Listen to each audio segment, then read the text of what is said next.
How valuable is a Biggie Smalls verse? Puffy has been making money off of Biggie's name for longer than Biggie was alive. People keep forgetting he hadn't turned 25 yet. He was still 24 when he died. It's been over 25 years. Fucking Puffy has been making money on that boy's name longer than he lived. It supported all of Bad Boy, his catalog. Clearly, a Biggie Smalls verse is very valuable. So then what the fuck happened to the commission? What happened to that album? It was recorded.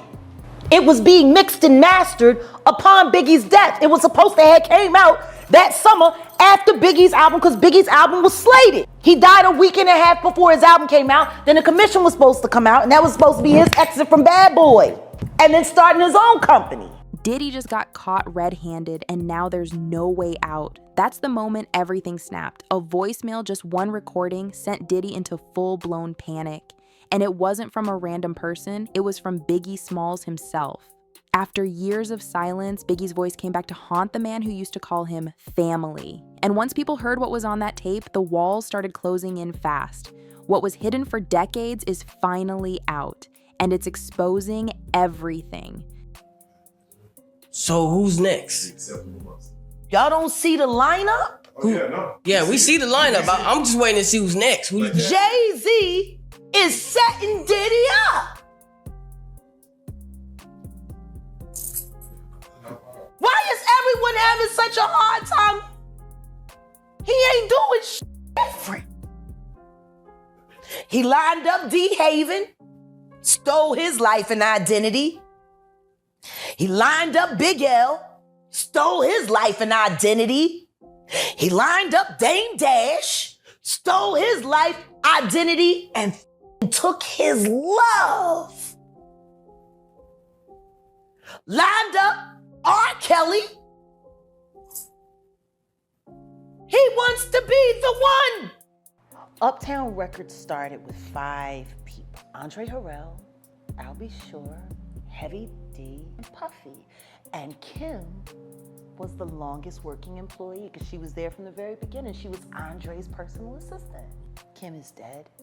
Heavy D is dead. Andre Harrell is dead. The only 2 left are Puffy and Al almost died. Heavy D was found dead, face down in the heart attack. Andre Harrell, heart attack. Kim died from pneumonia, but there's the first coroner's report that said that she died.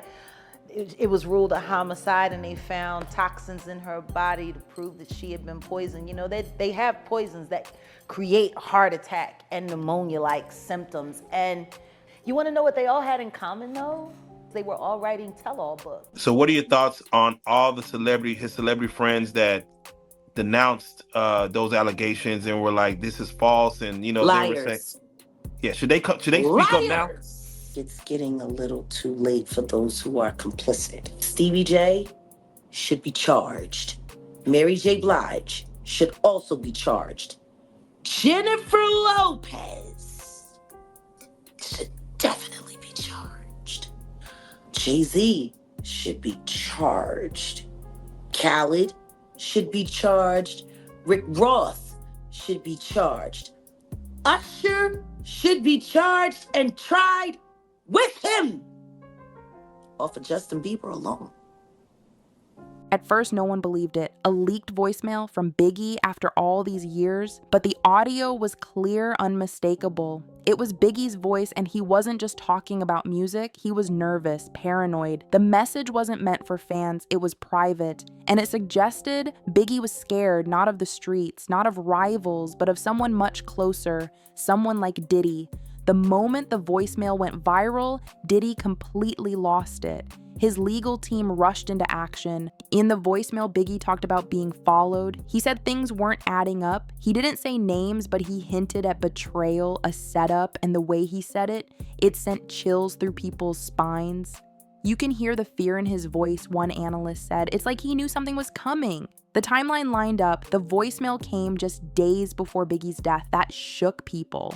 It wasn't just a message, it was a warning.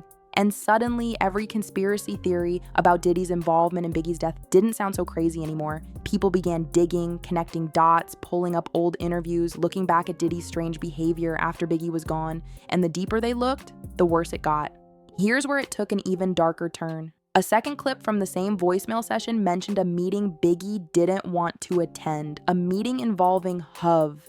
That name rang loud, Jay-Z. People started asking questions. Why was Jay-Z around the same circles? Why did his rise happen right after Biggie's death? Why was Diddy silent when asked about it?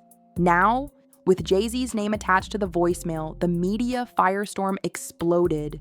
Jay tried to distance himself. His team released a short statement saying the claims were baseless, but it didn't stop the speculation.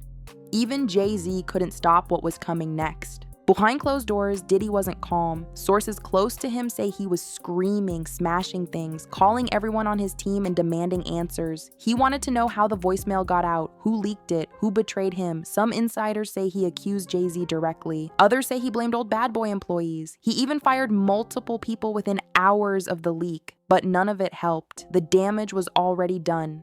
And now, Diddy wasn't just facing the internet, he was facing real investigators.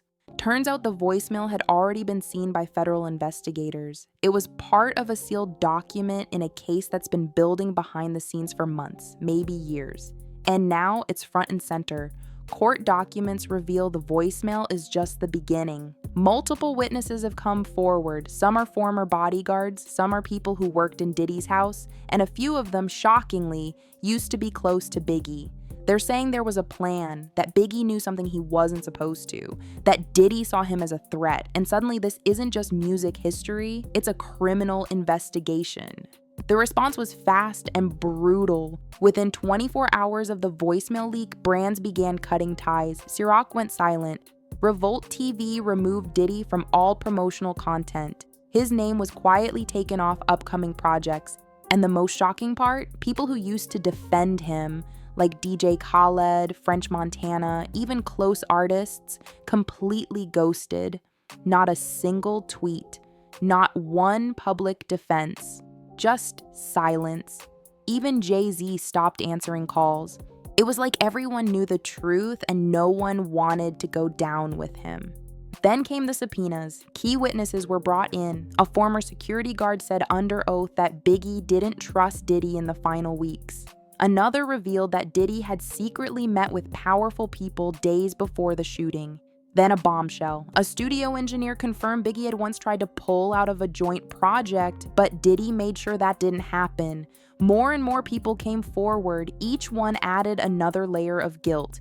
Each one chipped away at Diddy's defense, and every day, the court got closer to opening a full federal investigation. A clip leaked. It was from a closed-door hearing. Someone inside recorded it on their phone. The footage showed Diddy pacing, sweating, yelling at the judge. At one point, he shouted, "This isn't what you think it is. It was business. That's all it was." He was breaking down, crying, shaking. The man who once ran the music industry now looked like a scared, exposed criminal. The judge had to call a recess. Diddy had to be escorted out. And just like that, the mask fell off.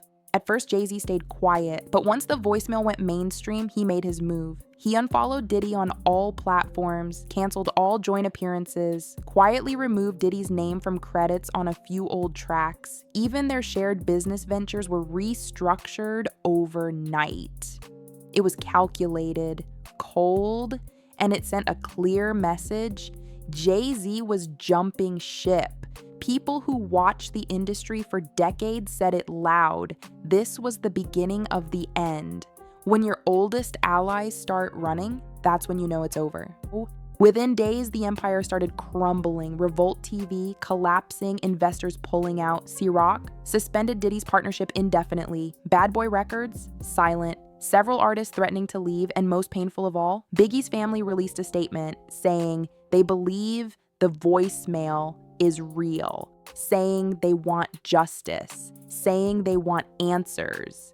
Diddy now faces possible criminal charges, civil suits, federal subpoenas. He's being investigated not just for what happened back then, but for everything that followed. No more parties, no more protection, no more escape. What Diddy tried to bury for decades is finally back to destroy him, and this time he can't dance his way out of it.